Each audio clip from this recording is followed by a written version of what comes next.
Lawn mower वगैरह या staff smart बच्चों का सर आज स्मार्ट क्लास के लगे कंप्यूटर लैब है।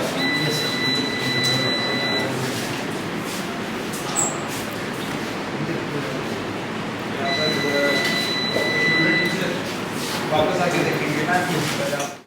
नमस्कार, मैं शुभम सिंह पंजाब केसरी आजमगढ़।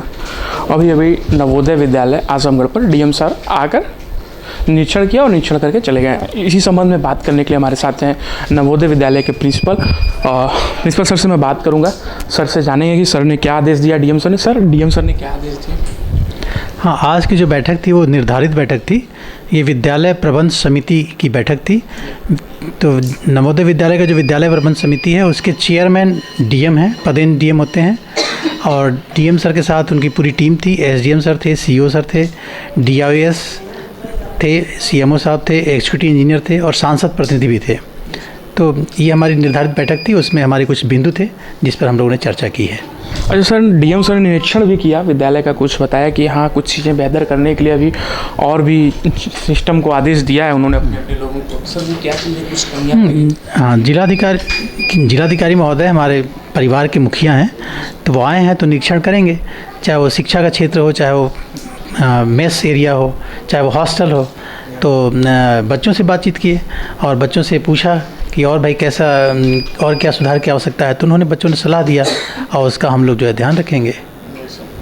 सर, शिक्षा की बात हो रही है, नवोदय विद्यालय हर बच्चों का सपना होता है नवोदय विद्यालय में आने का। सर, किस प्रकार से क्या पेपर होते हैं और किस तरीके से अगर इंसान मेहनत करे तो आ सकता है बच्चा? हाँ, नवोदय में अब 80 सीटें हैं लगभग और लगभग 5000 से ज़्यादा बच्चे बैठते हैं। तो कंपटीशन तो टाइट है, टफ़ है। लेकिन जो बच्चा मेधावी है और शुरू से प्रयासरत है, संघर्षशील है, मैथ की तैयारी उसकी अच्छी होनी चाहिए, रीजनिंग अच्छा होना चाहिए और लैंग्वेज अच्छा होना चाहिए, तो निश्चित रूप से उसका सिलेक्शन हो जाएगा। सर, नवोदय विद्यालय में केवल शिक्षा ही नहीं, स्पोर्ट्स की भी बात की जाए तो स्पोर्ट्स भी बहुत अच्छा होता है। सर, क्या स्पोर्ट्स में भी यहाँ से बच्चे आगे जाते हैं? हमारे यहाँ बच्चों का सर्वांगीण विकास के लिए हम लोग तैयारी कराते हैं, चाहे स्पोर्ट्स हो, एकेडमिक हो, हर एरिया में जो है हम बच्चों का ध्यान रखते हैं। और स्पोर्ट्स में अभी हाल ही में हमारे यहाँ के बच्चे जो है नेशनल लेवल पर जो है गोल्ड मेडल लेके आए हैं, अंडर 14, अंडर 17, अंडर 19 खो में। हाँ, ये जो ट्रॉफ़ी हमारे बगल में रखा हुआ है ये बच्चों का ही अचीवमेंट है जो कि अभी 10 दिन पहले आया हुआ है। और सर, बात की जाए बच्चों की तो बच्चे छोटे हैं, मस्ती भी बहुत करते होंगे। सर, उस मस्तियों का कुछ नहीं, अब बच्चे हैं तो बचपना तो करेंगे ही।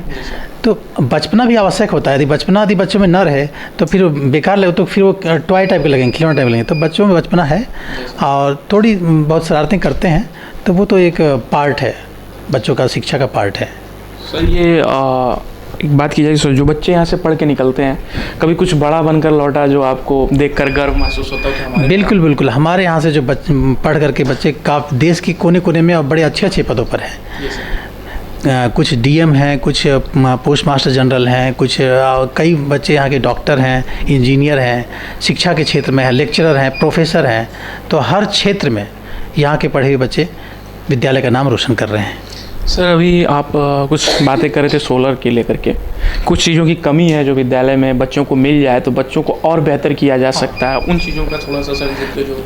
हाँ, अब जैसे 500 बच्चे लगभग रह रहे हैं, तो जितना इंफ्रास्ट्रक्चर मजबूत होगा उतना जो है सेफ्टी सिक्योरिटी जो है बच्चों की ठीक रहेगी।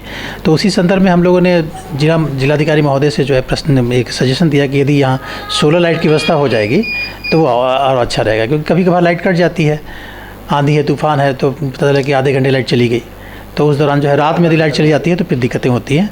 तो उसी संदर्भ में जो है सोलर लाइट के लिए कहा गया है। जी सर। और सर, एक चीज़ें हैं, आधुनिकीकरण, आधुनिक ज़माना है। इस ज़माने में मोबाइल हर आदमी की आवश्यकता हो गई और बच्चा, मतलब छोटा बच्चा अगर मैं बात करूँ 1-2 साल का, तो चुप कराना हो तो उसके हाथों में मोबाइल दे दिया जाता है। तो क्या यहाँ पर भी मोबाइल का कुछ चलन है बच्चों के लिए? नहीं, मोबाइल प्रतिबंधित है, लेकिन मोबाइल के विकल्प के रूप में हम लोग जो है बच्चों को टैबलेट देते हैं, कंप्यूटर सुविधा है, स्मार्ट क्लासेस हैं और क्लास 10 से लेकर के 12 तक सभी बच्चों के पास टैबलेट है, जिसका उपयोग वो एकेडमिक बिल्डिंग में कर सकते हैं। ऑनलाइन यहाँ सुविधा है, वाईफाई फ्री है, तो बच्चे निसंकोच अपना यूज करते हैं। उसके लिए टाइम बाधित है या फिर किसी भी समय? नहीं, टाइम तो देना पड़ेगा ना, जहाँ अनुशासन है वहाँ टाइम देना पड़ेगा। तो सेकंड हाफ में, फर्स्ट हाफ में एकेडमिक क्लासेस चलती हैं, सेकंड हाफ में 2:30 बजे के बाद वो टैबलेट का यूज कर सकते हैं। सर जब मोबाइल का बात हो रहा है, ऑनलाइन सिस्टम का बात हो रहा है, तो ऑनलाइन क्लासेस कितना बेहतर रहता है? नहीं, ऑनलाइन और ऑफलाइन दोनों के बीच में बैलेंस बनाना पड़ेगा, लेकिन ऑनलाइन जो है कभी भी ऑफलाइन का विकल्प नहीं बन सकता है। ऑफलाइन हमेशा बेहतर होता है, जहाँ direct face to face contact होता है टीचर का बच्चों के साथ। ऑफलाइन में डायरेक्ट, हाँ, डायरेक्ट कांटेक्ट होता है बच्चों के साथ, teacher eye to eye contact होता है, जिसमें बच्चा बेहतर कर सकता है। ऑनलाइन भी बच्चे कर रहे हैं, ऑनलाइन की भी आवश्यकता है, लेकिन ऑफलाइन का विकल्प ऑनलाइन नहीं हो सकता है। Thank you sir. सर एक आखिरी सवाल, कुछ है जो आप मीडिया से कहना चाहते हो विद्यालय को लेकर के? हाँ, हमारा नवोदय विद्यालय जिले का सबसे अच्छा विद्यालय है, जहाँ जिले के 80 प्रतिभावान विद्यार्थी पढ़ रहे हैं, और हम लोग उन बच्चों को जो है उनके सर्वांगीण विकास के लिए 24/7 आवर्स काम कर रहे हैं। सर बहुत बहुत बधाई हो ऐसे शिक्षकों को और आपको भी कि जो 24/7 लगे रहते हैं। मैं शुभम सिंह, पंजाब आजमगढ़, आनंद के साथ। हमसे जुड़े रहने के लिए हमारे YouTube चैनल को सब्सक्राइब करें और नई वीडियो की नोटिफिकेशन के लिए बेल आइकॉन को दबाएं। अगर आप ये वीडियो Facebook पर देख रहे हैं तो लाइक जरूर करें और ज्यादा से ज्यादा शेयर करें। धन्यवाद।